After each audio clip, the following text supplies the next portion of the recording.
விட்டு ஃபாஸ்டா பணம் பெற ஃபாஸ்ட் மணி கோல்ட் 9655796557. திமுக, அதிமுக, பிஜேபி ஒரே நாள்ல போய் அர்லேக்கர் அவர்களை சந்திச்சுட்டு வந்தாங்கல்ல சார். இதுக்கான பின்னணி என்ன நினைக்கிறீங்க? எத்தனை பேர் வேணாலும் போய் சொல்லட்டுமா, பட் மக்கள் தான் இன்னைக்கு அவங்க தான் பாஸ். மக்கள் மனதில் நான் இருக்கிறேன் குளத்தூர் மக்கள் மனதிலேருந்து தூக்கி போட்டதுனால நீங்கள் வெளில இருக்கீங்க. அதிகபட்சமாக இங்கே என்ன மறுபடியும் ஒரு தேர்தல் வந்ததுன்னு வைங்களேன், அவ்வளோதான், இன்னும் ஜாலி. இன்னைக்கு ஏடிஎம்கே துண்டா உடஞ்சிருச்சு. அங்க அந்த கட்சியே இல்ல, அந்த சைடு கட்சியே இல்லை. அங்க நிக்கிறது யாரு? எடப்பாடி பழனிசாமி மட்டும்தான். எப்படி ஓபிஎஸ் போய் அங்க சேர்ந்தாரோ அந்த மாதிரி இபிஎஸ் போய் சேர்ந்துட வேண்டியது.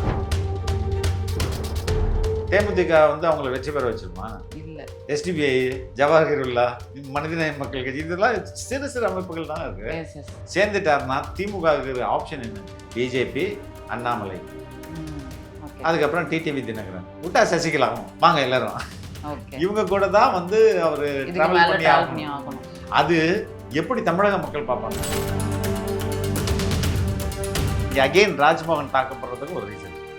அதை இதற்கு முன்பு அந்த துறை யார் இருந்தது? அன்பில் மகேஷ். அது அவருடைய க்ளோஸ்னஸ், யாரோட அதிக க்ளோஸ்? அவர் மெயினா இருக்கிற உதயநிதி அவர்களோடையும் முக ஸ்டாலினோட பயங்கர க்ளோஸ். பின்ன இது நீங்க ரெண்டு துறை தான் அதிகமா யாரும் விமர்சனம் பண்ணுவாங்க. மற்ற துறைகளை, பொதுப்பணித்துறையை விமர்சனம் பண்ண மாட்டாங்க, இல்லைன்னா உயர்கல்வித்துறையை விமர்சனம் பண்ண மாட்டாங்க. இது ரெண்டுமே திமுகவுடைய எதிர்காலத்தின் முக்கியமான லீடர்ஸாக அறியப்பட்டவர்கள் வச்சிருந்தது. அவங்களுக்கு இனிமேல் எதிர்காலமே இல்லைன்னு ஆயிடுச்சு.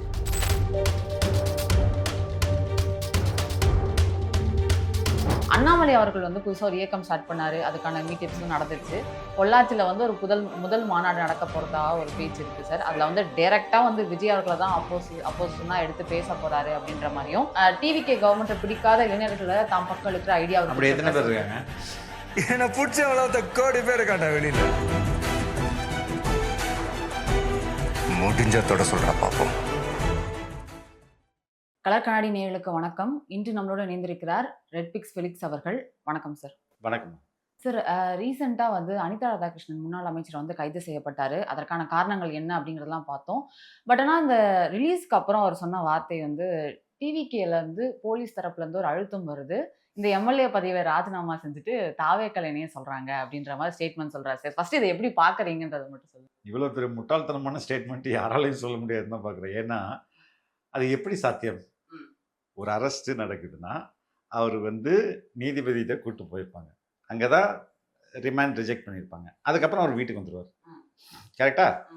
அப்போ இவர் சொல்கிறது எங்கே நடந்திருக்கும்? அதுக்கு முன்பு போலீஸ் ஸ்டேஷனில் நடந்திருக்கும். அவர் சொல்கிறது உண்மைனா நேராக போயிட்டு இவர் என்ன பண்ணணும்? மேஜிஸ்ட்ரேட்டை சொல்லணுமா இல்லையா? ஆமாம் சார், என்ன ஸ்டேஷனில் வச்சு அழுத்தம் கொடுத்தாங்கன்ட்டு சொன்னாராங்க? இல்லை, அங்கே வெளில சொல்லாருன்னா இவர் எவ்வளோ பொய்க்கோழின்னு தெரியுதா? ஆனா அந்த ஸ்டேட்மெண்ட்டை வச்சுட்டு தான் சார் கவர்னர் கிட்ட திமுக போறாங்க சார். இந்த மாதிரி ஏங்க கவர்னர்கிட்ட திமுக போட்டோம், அதை தனி கூத்து. என்ன லெட்டர் தானே எழுதுறாங்க.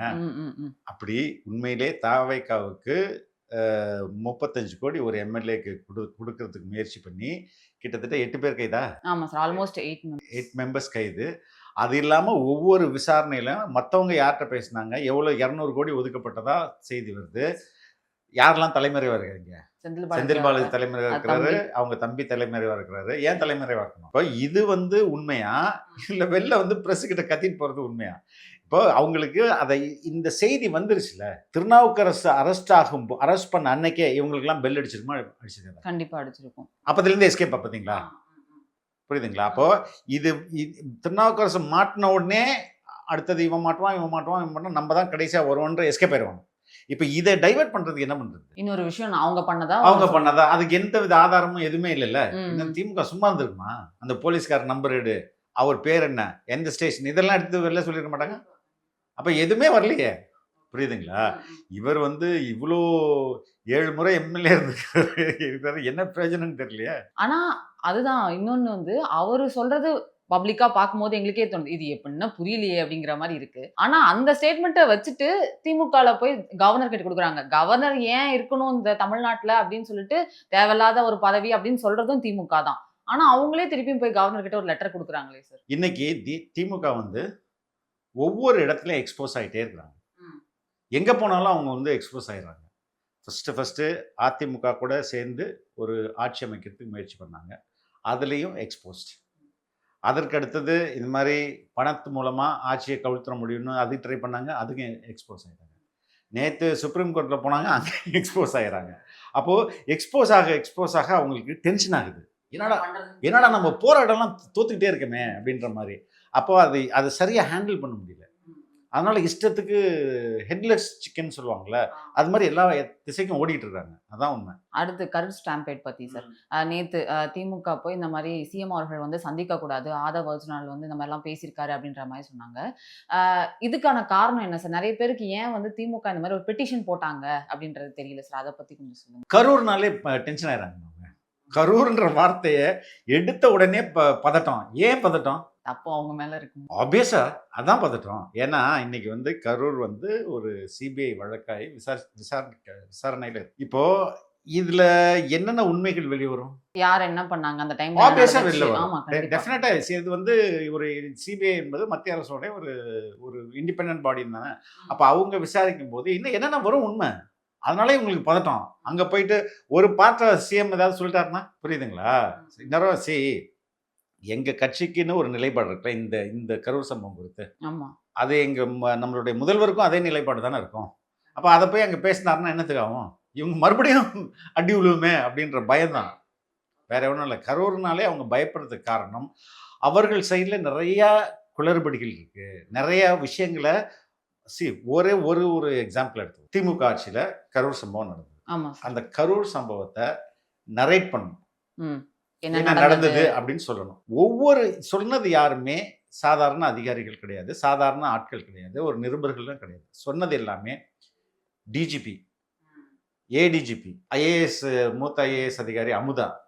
அதுக்கப்புறம் அசம்பிளியில சொன்னது வந்து நம்ம முக ஸ்டாலின், எக்ஸ் ஃபார்மசி. இவங்க யாருமே ஒரே டேட்டாவை ஒன்று சொல்லலையே, ஒருத்தரும் ஒவ்வொரு நம்பரை சொல்றாங்களே. இப்போ 2+2 அப்படின்றது எவ்வளோமா? 4 அப்படின்னா எல்லாரும் 4 தானே சொல்லணும். இப்போ ஒருத்தர் 600ன்றாரு, ஒருத்தர் 500ன்றாரு, ஒருத்தர் 20,000 பேர் வந்தாங்கன்னு ஒருத்தர் சொல்றாரு, ஒருத்தர் 15,000 பேர் வந்தாருன்னு சொல்றாரு, ஒருத்தர் நாங்கள் ஒரு 50 தனி நபருக்கு ஒரு காவல்துறை போட்டோன்றாரு. அப்போ 500 காவல்துறை போட்டோம்னா முதல்வர் வந்து 616 சம்திங் இப்போ காவல்துறை இன்னைக்கு பணியாற்றுறாங்க. அப்போ யார் சொல்றது உண்மை? அப்போ எங்கேயோ ஒரு இடத்துல குளறுபடி நடக்குதுல்ல. அதே மாதிரி எப்படி நீங்க போஸ்ட்மார்டம் இவ்வளவு சீக்கிரம் பண்ணீங்க? அது காமனா பப்ளிக்கே அந்த கேள்வி கேட்குது. அதுலயும் பயங்கர குளறுபடி இருக்கு, எல்லா இடத்துலயும் குளறுபடி இருக்குது. அப்போ அவங்களுக்கு தான் தெரியும் உண்மை என்னன்றது, அவங்களுக்கு தெரியும்ல, டெஃபினட்டா அவங்களுக்கு தெரியும். அப்போ அதுதான் அந்த பதட்டத்துக்கெல்லாம் காரணம். இந்த அனிதா ராதாகிருஷ்ணன் அவர் கைதா இருக்கட்டும், இதுக்கப்புறம் செந்தில் பாலாஜி அவர்கள் தலைமறைவா இருக்காரு. அடுத்த கட்டம் வந்து டைரக்டா 3 சம்மன் கொடுத்துருக்காங்க. கொடுத்துட்ட பின்னாடி 3 சம்மன்லாம் வெயிட் பண்ண வேண்டியது. என்ன சினிமாவா என்ன? ஒரு சம்மன் கொடுத்து வரலாறு, ஒரு சம்மன் கொடுத்து வரலையா தூக்கு அப்படின்னா தூக்கிடுவாங்க. ஓகே, அடுத்து அந்த நடவடிக்கை சம்மன்லாம் கொடுக்கணும்னு அவசியம் இல்லை. ஓகே.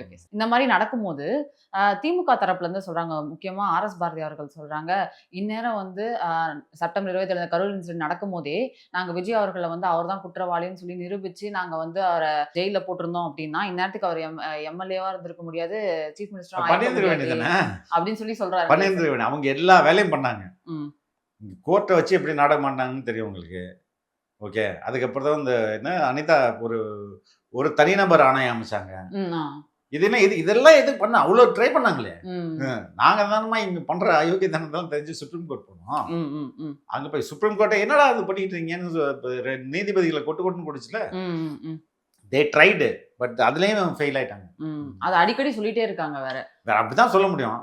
எல்லாரும் வைக்கிற குற்றச்சாட்டு 2 மணி 7 மணி நேரம் தாமதமா வந்தார். அதுவே பொய். அசம்பிளியில சிஎம் பேசினதே பொய்யின் தகவல் தான் பேசினாரு. ஒரு காவல்துறைக்கு பர்மிஷன் வாங்குற கடிதம் ஒன்று இருக்கு. அந்த கடிதத்துல 3 மணிலேருந்தோ இல்லை 4 மணிலேருந்து 10 மணி வரையும் அப்படின்றது டைம். 7 மணிக்கெல்லாம் அங்கே போயாச்சு. அப்போ எப்படி லேட் ஆகும்? இவங்க சொல்றது ஒரு ட்விட்டரில் வந்து 10 மணிக்கு வந்துருவாரு அப்படின்னு சொல்லியிருந்தது, வரல. அது 10 மணிக்கெல்லாம் 2 மணிக்கு ஏதோ வந்துருவாரு.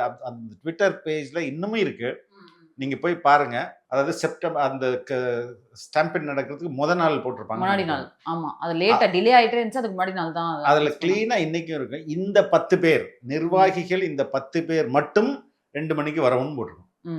அதோட பேரோட போட்டிருக்கோம். இன்னைக்கும் தாவேக்காவுடைய அஃபிஷியல் ட்விட்டர் பேஜ்ல அது இருக்குது. அதை எடுத்து வச்சுக்கிட்டு அந்த 10 பேருக்கு வர்றதை அந்த நீங்கள் 10 பேர் மட்டும் வாங்கன்னா நான் இப்போ திரு விஜய் அவர்கள் 10 மணிக்கெலாம் வந்துடுவார், 2 மணிக்கெலாம் வந்துடுவாருன்னு பொய் சொல்கிறாங்க.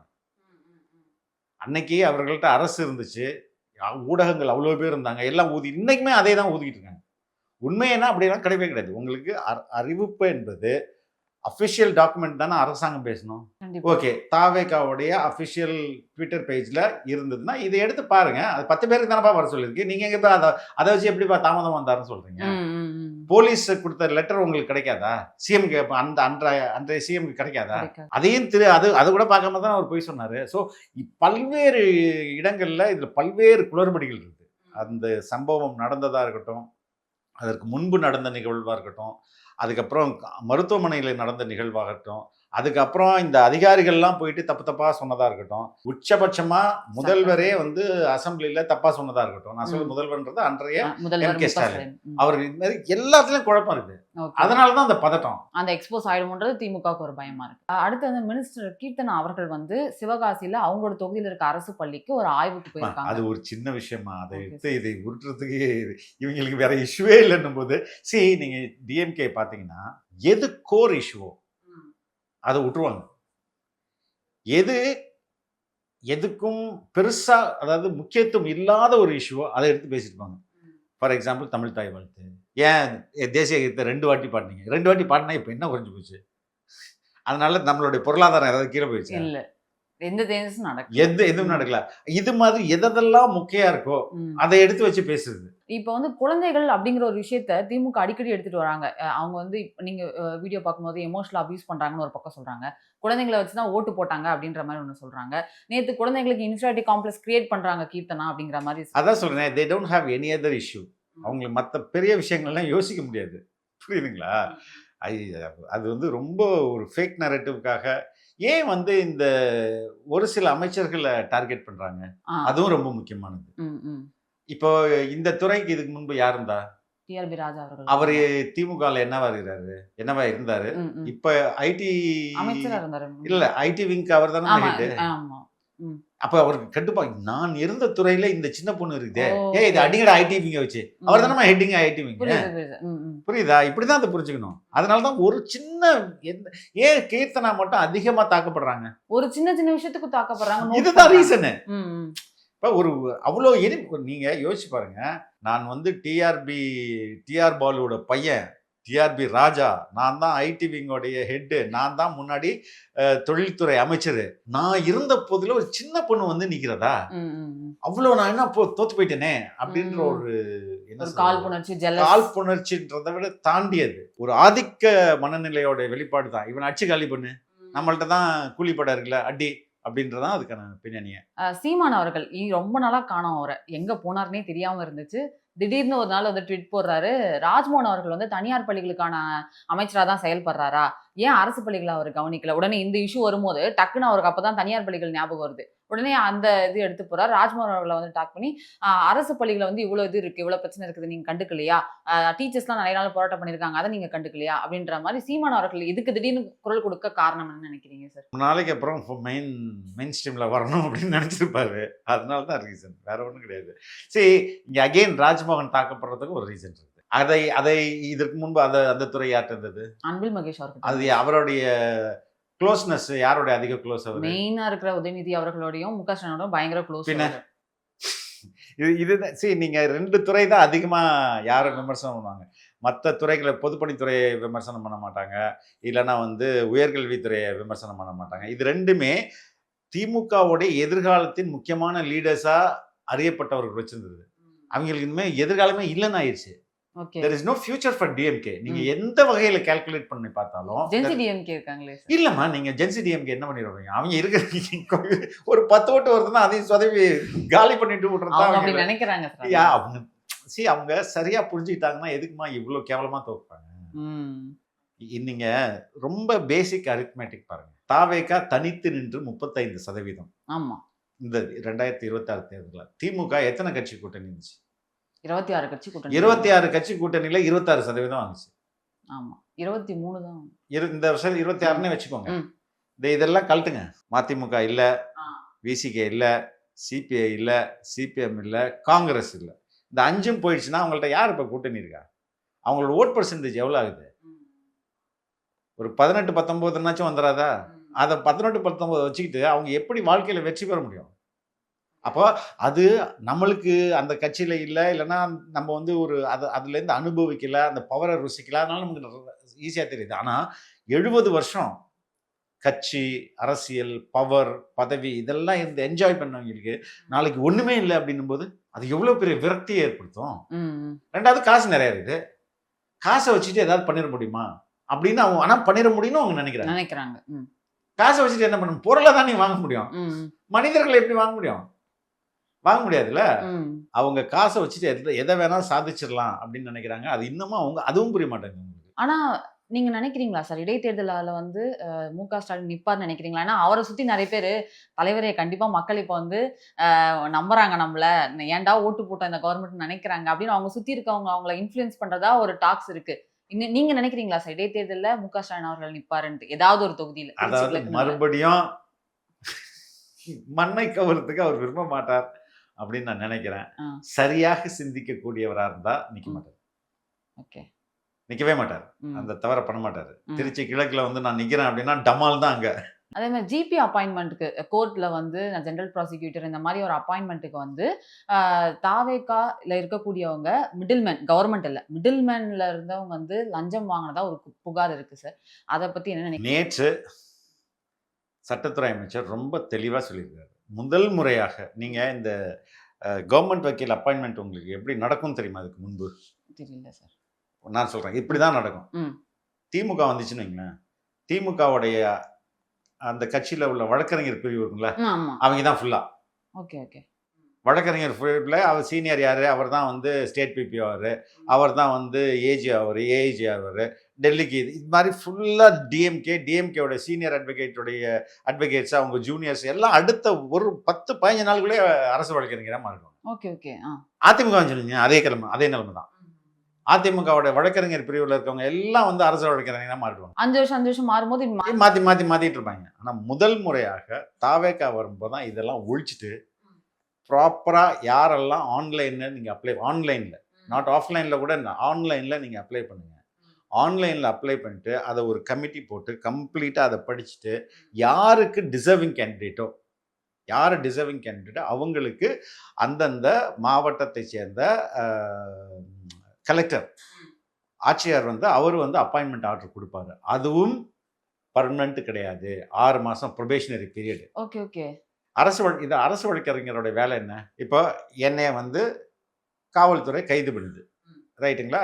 என்னை கொண்டு போய் கோர்ட்டில் நிறுத்துறாங்க. நான் எனக்கு வந்து வக்கீல் வச்சுருவேன். இப்போ காவல்துறை சார்பாக ஒரு வக்கீல் வேணும்ல, அவர் தான் அந்த அரசு வழக்கறிஞராக வந்து நிற்பார். ஓகே, இது மாதிரி வெல் நோன் பீப்புளுக்கு ரொம்ப ஸ்ட்ராங்காக ஆர்கியூ பண்ணுவாங்க. சாதாரண ஆட்களுக்கு என்ன தெரியுமா பண்ணுவார்? நான் கொலை குற்றவாளியாக போயிருந்தா கூட எனக்கு ஜாமீன் வந்து கொடுக்கக்கூடாதுன்னு நீதிபதியே நினைச்சா கூட அரசு வழக்கறிஞர் என்ன தெரியுமா பண்ணுவார்? என்கிட்ட காசு வாங்கிட்டு சரி ஜாமீன்லாம் கொடுக்கலாம் சார்ன்றார். அது ஒரு 10,000 ரூபா வாங்குவார். அப்படி லஞ்சம் வாங்குறதுக்கு இதை பயங்கரமாக பயன்படுத்தி.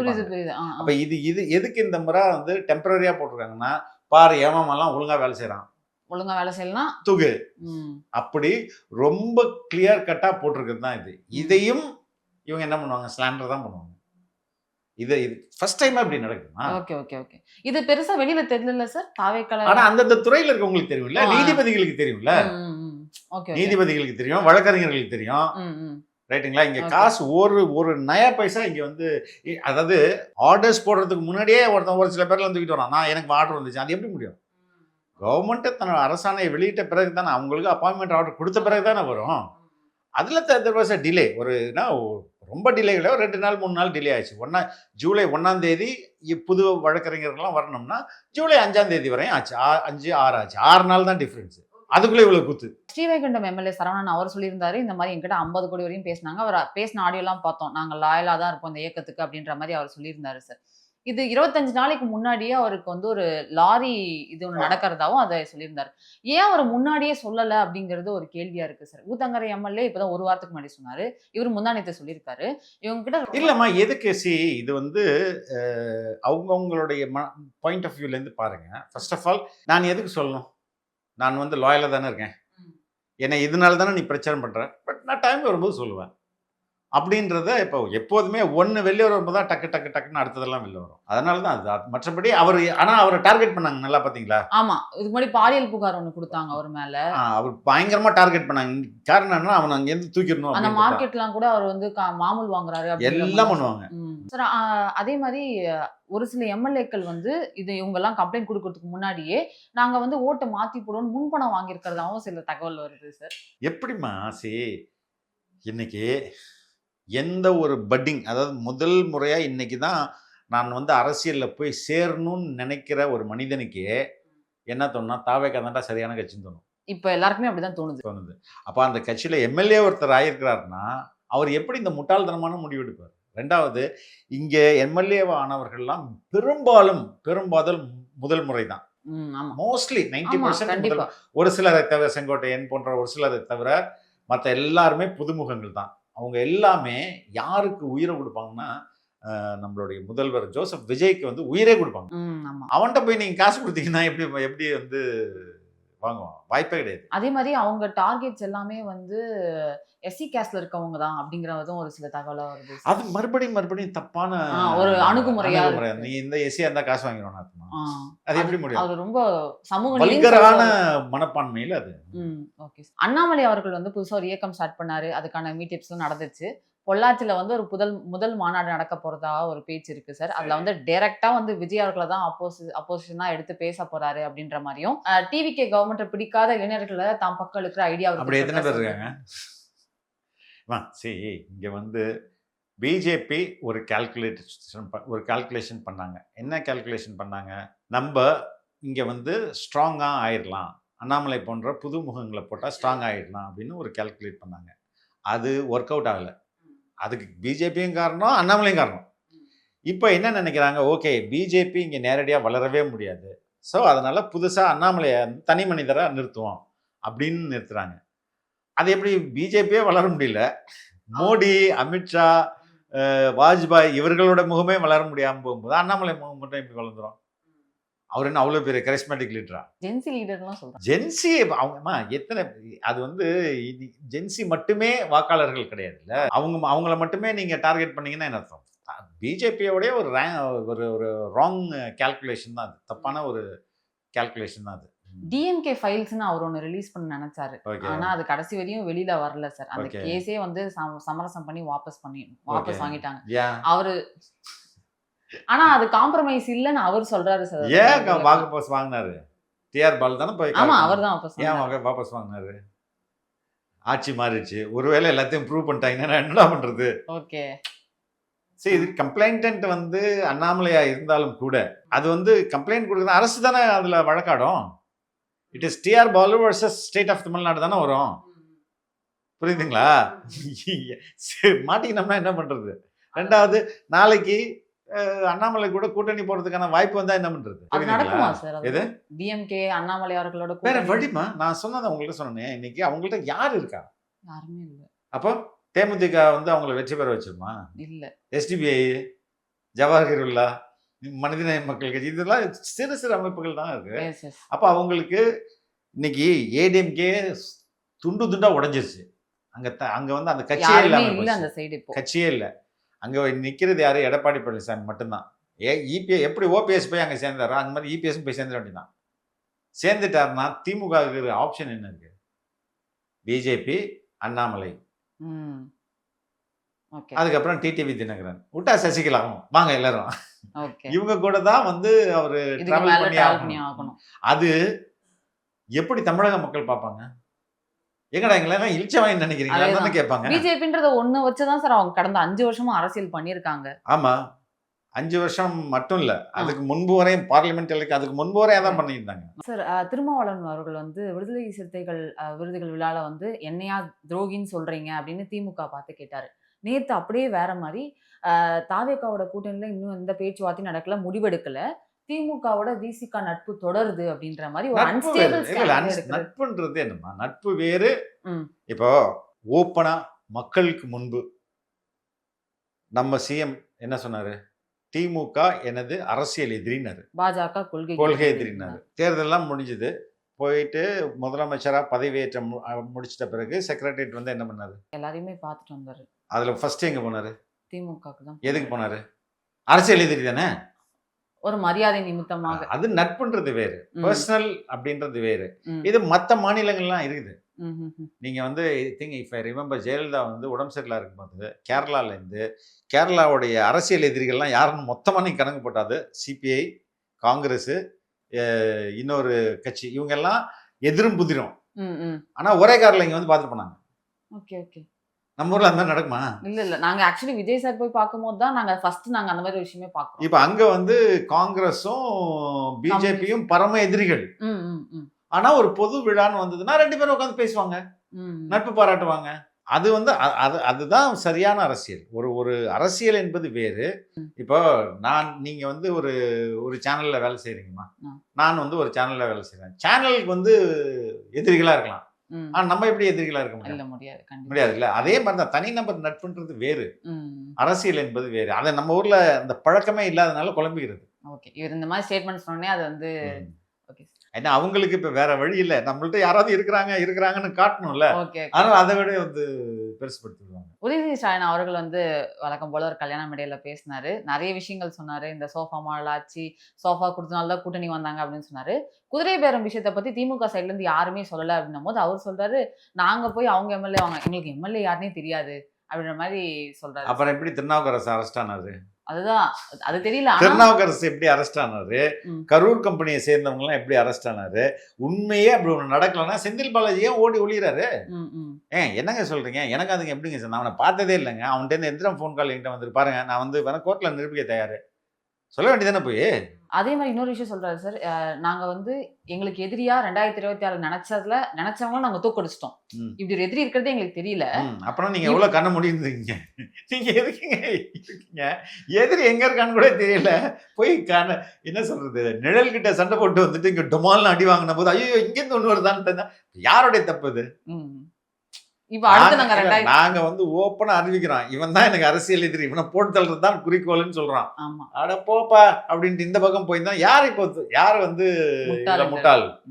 புரியுதுங்களா? இப்பவும் அவங்களுக்கு வந்து எதிரியோட பலம் தெரியல, இன்னும் பலம் தெரியாம அவங்க பேசிட்டு இருக்காங்க. இப்போ திமுக, அதிமுக, பிஜேபி ஒரே நாள்ல போய் அர்லேக்கர் அவர்களை சந்திச்சுட்டு வந்தாங்கல்ல சார், இதுக்கான பின்னணி என்ன நினைக்கிறீங்க? திமுக வந்து குதிரை பேரம் பண்றாங்கன்னு, அதிமுக திருப்பி குதிரை பேரம் பண்றாங்கன்னு, இந்த மாதிரி 3 கட்சியுமே போய் ஒரேடியா சொல்றதுக்கான ரீசன் என்னவா இருக்கும் சார்? எத்தனை பேர் வேணாலும் போய் சொல்லட்டுமா, பட் மக்கள் தான் இன்னைக்கு வந்து அவங்க தான் பாஸ். எவ்வளோ பெரிய அரசியல் தலைவராக இருந்தாலும் அவர் கடைசியாக யாரை நம்பி நிற்கணும்னா மக்களை நம்பி நிற்கணும். மக்கள் யாரை நம்பி நிற்கிறாங்களா? இன்னைக்கு வந்து மக்கள் வந்து நமது முதல்வரை நம்பி நிற்கிறாங்க. இன்னைக்கு கூட செக்ரட்டேரியட்ல ஒரு அம்மா சொன்னாங்க, 10 வருஷம் எனக்கு வந்து பிரச்சனை இருந்துச்சுங்க, ஒரே நாள் அவங்களே கூப்பிட்டுருந்தாங்கன்றாங்க. சரிங்களா? இது மாதிரி ஒவ்வொரு மனிதர்கள் வாழ்க்கையிலையும் ஒரு மாற்றத்தை இந்த அரசு ஏற்படுத்தும் போது அதாம்மா லாயலிசம். அதை இங்க ஏன் பண்ணல இவ்வளவு வருஷமா? மக்கள் மனதில் நான் இருக்கிறேன் குளத்தூர் மக்கள் மனதிலேருந்து தூக்கி போட்டதுனால நீங்க வெளில இருக்கீங்க. புரியுதா? அதெல்லாம் இவங்க வந்து மக்களை மதிக்கணும், மக்கள் தான் ரொம்ப முக்கியம் அப்படின்ற ஒரு தலைவர் மதிக்கும் போது அந்த தலைவரை மக்கள் மதிப்பார்கள். இதுதான் ரொம்ப முக்கியம். அப்ப நீங்க யார்கிட்ட வேணாலும் போய் கம்ப்ளைண்ட் கொடுங்க, என்ன மறுபடியும் அதிகபட்சமா இங்க என்ன மறுபடியும் ஒரு தேர்தல் வந்ததுன்னு வைங்களேன், அவ்வளவுதான், இன்னும் ஜாலி 234 வந்துடும். திமுகவோட அடுத்த முன்னெடுப்பா ஜென்சி டிஎம்கே அப்படிங்கிற ஒரு விஷயத்த பெருசா சொல்றாங்க சார், ரொம்ப பெருசா சொல்றாங்க. அதுல ட்ரிவன் ஃபோர்ஸா இருக்கக்கூடியவர் அன்பானந்தன் சார், பாவமா இருக்குது அவரை நினைச்சா. ஜூலி, இந்த மாதிரி ஆட்கள்லாம் இருக்காங்க. இவங்க போதும் திமுக முடிச்சு விட்டுறதுக்கு. அப்படியா சார்? சரி, அப்ப இதுக்கு முன்பு அங்க வந்து இளைஞர்கள் இல்லையா? அவங்க அப்படிதான் நினைக்கிறாங்க. இதுக்கு முன்னாடி இருந்தவங்க வந்து ரொம்ப முதிர்ச்சியான அரசியல் செய்யறவங்களாகவும், இவங்க வந்து இவங்க கொள்கையில ஜென்சி மக்களுக்கு சொல்லி முட்டாள்தனமா இருக்காங்க. இல்ல, again and again they are தனக்கு எதிரியாக யாரை முன்னிறுத்துறாங்கன்னா, உண்மையான எதிரிகளை முன்னிறுத்தல, இன்ஸ்டாகிராமை முன்னிறுத்துறாங்க, இளைஞர்களை முன்னிறுத்துறாங்க. இல்ல, அப்படிலாம் கிடையாது. நீங்க பண்ற தப்ப நீங்க இன்னும் புரிஞ்சுக்கல. ரொம்ப சிம்பிள்மா. அழகிரி யாருமா? திமுக இருக்காங்க சார். யாருடைய பையன்? கருணாநிதியோட பையன், ஸ்டாலினுடைய சொந்த அண்ணன். அவங்க பொண்ணு யாருக்கு ஓட்டு போடுது? ஏன் ஓட்டு போடுது? அன்பழகனுடைய இப்ப டிநகர் அம்மனுடைய டிநகருடைய எம்எல்ஏவுடைய பொண்ணு ஏன் டிவிகேல ஜாயின் பண்ணுது? ஜெகத் ரட்சகன் பையன் ஏன் டிஎம்கேல ஜாயின் பண்றாரு? ஏன்னா அவங்களும் அங்கேயே தான் இருக்காங்க, அந்த கட்சியில இருந்தாங்கன்னா. அது ஒவ்வொரு குடும்பத்திலையும் இருக்குது. தாவேக்கா ஏன் இருக்குது இவங்க கண்டுபிடிக்கணும். ஓகே. நீங்க எதிர்பார்க்க முடியுமாம்மா? கருணாநிதியோடைய சொந்த பேத்தி புரியுது. தாவேக்கா ஓட்டு போடுன்ட்டு ம். ஏன் இதை நீங்க வந்து உணர மாட்டாங்க? அதனால தான் உதயநிதி எங்க போனாலும் சொல்றாரு, நம்ம குடும்பத்துல ஓட்டு கேட்க மறந்துட்டோம், குடும்பத்துல ஓட்டு கேட்க மறந்துட்டோம்னு நீங்க சொல்றாரு. குடும்ப கட்சியா நடத்திருந்தீங்கன்னா அப்படிதான் நடக்கும். ம். Okay sir. ஒரு ஃபேமிலி தானே. இப்போ அதை எதுக்கு நான் வந்து அழகிரியோடைய உதாரணம் கொடுத்தேன்னா, ஸ்டாலின் குடும்பம் மட்டும்தான் வளரணும். அதுதான். தான் சொந்த அண்ணன் குடும்பம் கூட வளரக்கூடாது. புரியுது. அப்ப அவங்களுக்கு கடுப்பாகுமா இல்லையா? ம். இதே மாதிரிதான் ஒவ்வொரு இடத்துலயும், அது எங்க கிளை கழகம் வரையும். புரியுது புரியுது. அப்ப அது எல்லாம் வந்து குடும்ப ஆட்சி ஒரு இடத்துல மட்டும் நடக்கல. இப்போ இங்க வந்து தமிழகத்துல ஸ்டாலின் குடும்பம் அப்படின்னா, அமைச்சர் ஒருத்தர் இப்ப துரைமுருகன் இருக்காருன்னா துரைமுருகன் குடும்பம் மட்டும்தான் அந்த அமைச்சர் அந்த ஊர்ல. Okay okay. செஞ்சி மஸ்தான் மட்டும்தான் அந்த ஊர்ல. அங்க திமுக காரன் இருப்பான்ல பல பேரு, அவனுக்கு வாய்ப்பே இல்லை. கண்டிப்பா. அப்ப இது எல்லா இடத்துலயும் இதே ஸ்ட்ரக்சர். அதனாலதான் கடுப்பாறாங்க. கடுப்பாயி உடடா அப்படின்ட்டு அங்கங்கே உடச்சிக்கிறாங்க. அதை புரிஞ்சுக்க மாட்டேங்கிறாங்களே. அந்த மாற்றுக் கட்சியினர் இணையும் விழா நம்ம பார்த்தோம் சார். விஜயபாஸ்கர், எம்ஆர் விஜயபாஸ்கர் இவங்கலாம் வந்து ஜாயின் பண்ணாங்க. அந்த இடத்துல வந்து ஆதவர்ஜுன் ஒரு விஷயம் சொல்லியிருந்தாரு. இந்த கரூர் ரொம்ப முக்கியமான ஊர், இந்த கணக்கு எங்களுக்கு ரொம்ப முக்கியம்னு. நிறைய பேர் எப்படி அதை போர்ட்ரே பண்றாங்கன்னா, இவங்க கரூருக்கு போறதுக்குள்ள செந்தில் பாலாஜி அவர்களை கைது பண்ணிடுவாங்களா அப்படிலாம் சொல்லி பேசுறாங்க சார். இன்ன வரையும் கரூர் செந்தில் பாலாஜி ஓடி ஒளிஞ்சிட்டு இருக்காரா இல்லையா? ஆமா. இந்த இன்சிடென்ட்டுக்கும் அந்த இன்சிடென்ட் சம்பந்தமே இல்லை. ஆனா எல்லா இடத்துலயும் அவர் இருக்காரு. ஆமா. இல்லைம்மா, ரொம்ப சிம்பிள். தமிழ்நாட்டில் வந்து 2 டிபார்ட்மெண்ட் தான் மோனோபொலி. வேற யாரும் உள்ளவே வர முடியாது. தமிழ்நாடு அரசு மட்டும்தான் அதில் முழுக்க நம்ம. இப்போ நம்ம கூட அரிசி கடை இருக்குன்னு, உங்கள் ஏரியாவில் ரேஷன் கடையிலாம் அரிசி விற்பாங்க, பக்கத்தில் மளிகை கடையிலாம் அரிசி விற்பாங்க. ரைட்டா? நம்ம வாங்கிக்கலாம். அதே மாதிரி பஸ்ஸுன்னு வச்சுங்களேன். பஸ்ஸுனா கவர்மெண்ட் பஸ்ஸும் இருக்கும், ப்ரைவேட் பஸ் இருக்கும். ஸ்கூல்னா கவர்மெண்ட் ஸ்கூல் இருக்கும், ப்ரைவேட் ஸ்கூல் இருக்கும். இது மாதிரி கவர்மெண்ட் ப்ரைவேட் எல்லா இடத்துலையும் இருக்கும். ஆனால் 2 டிபார்ட்மெண்ட்ல மட்டும்தான் ப்ரைவேட் பிளேயரே கிடையாது. ஒன்று ஒயின் ஷாப்பு, இன்னொன்று வந்து தமிழ்நாடு எலக்ட்ரிசிட்டி போர்டு. ஓகே. அப்போ 2மே தமிழ்நாடு கவர்மெண்ட் மட்டுமே நடக்குது. இங்கே தான் ஊழல் அதிகமாக நடக்கும். சரிங்களா? இந்த 2க்கு யார் அமைச்சராக இருந்தார்? முன்னாள் அமைச்சர் செந்தில் பாலாஜி தான். ஏன் அவருக்கு மட்டும் கொடுத்தாங்க இது? புரியுதுங்களா? அந்த அளவுக்கு அவர் பெரிய ஊழல்வாதி. ரொம்ப நேர்மையா சம்பாரிச்சதா, இந்தாங்க உங்களுக்கு இவ்வளவு கட்டிங், இவங்களுக்கு இவ்வளவு கட்டிங், எனக்கு இவ்வளவு கட்டிங். ஆமா, பிரிச்சு கொடுக்கறதுல மிக முக்கியமான ஆளு. அதனாலதான் அவர் எல்லா இடத்துலயும் மாட்டிக்கிறாரு. தேவையான தகவல் கொடுத்தது ரொம்ப நன்றி சார்.